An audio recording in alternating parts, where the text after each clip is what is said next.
Assalamualaikum warahmatullahi wabarakatuh. Perkenalkan, saya Widya Skaningrum. Di sini saya ingin memaparkan materi tentang perencanaan penilaian. Fungsi dan tujuan penilaian. Yang pertama, fungsi penilaian, yaitu pertama, menggambarkan sejauh mana seorang peserta didik telah menguasai suatu kompetensi.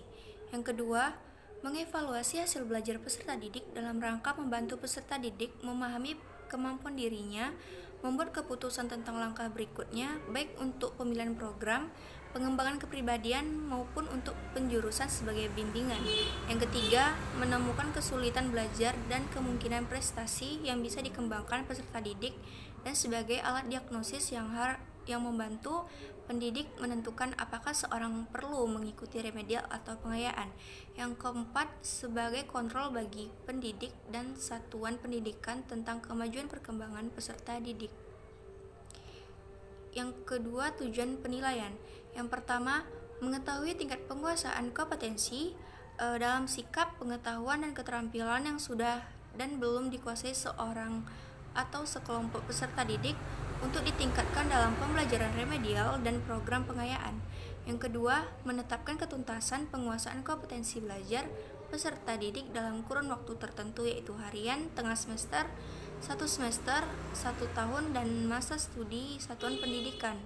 Yang ketiga, menetapkan program perbaikan atau pengayaan berdasarkan tingkat penguasaan kompetensi bagi mereka yang diidentifikasi sebagai peserta didik yang lambat atau cepat dalam belajar dan pencapaian hasil belajar. Yang keempat, memperbaiki proses pembelajaran pada pertemuan semester berikutnya. Prinsip-prinsip penilaian kurikulum 2013. Menurut Permendikbud nomor 23 tahun 2016, terdapat beberapa prinsip penting dalam penilaian hasil belajar, yaitu yang pertama, sahih, berarti penilaian didasarkan pada data yang mencerminkan kemampuan yang diukur. Yang kedua, objektif, berarti penilaian didasarkan pada prosedur dan kriteria yang jelas, tidak dipengaruhi subjektivitas penilai.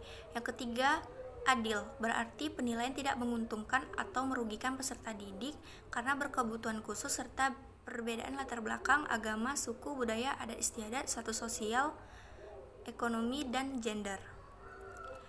Yang keempat, terpadu, berarti penilaian merupakan salah satu komponen yang tak terpisahkan dari kegiatan pembelajaran. Yang kelima, terbuka, berarti prosedur penilaian, kriteria penilaian, dan dasar pengambilan keputusan dapat diketahui oleh pihak yang berkepentingan.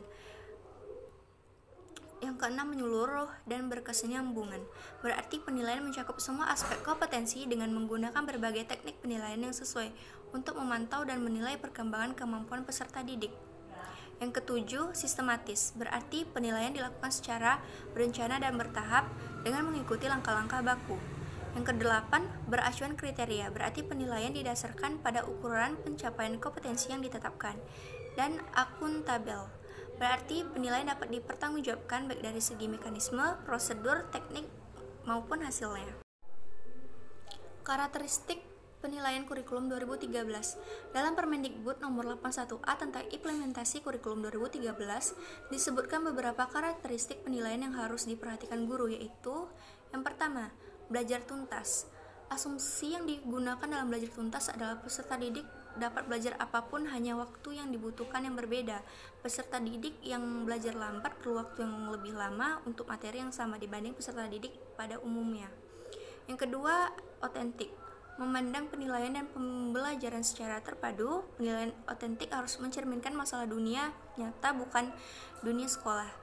Penilaian otentik tidak hanya mengukur apa yang diketahui oleh peserta didik, tetapi lebih menekankan mengukur apa yang dapat dilakukan oleh peserta didik. Yang ketiga, berkesinambungan.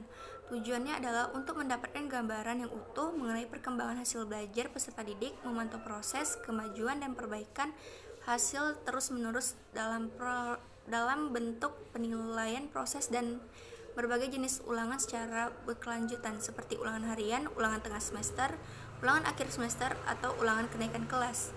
Yang keempat, berdasarkan acuan kriteria. Kemampuan peserta didik tidak dibandingkan terhadap kelompoknya, tetapi dibandingkan terhadap kriteria yang ditetapkan.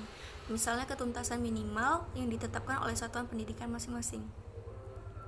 Sekian pemaparan materi dari saya, lebih kurang saya mohon maaf.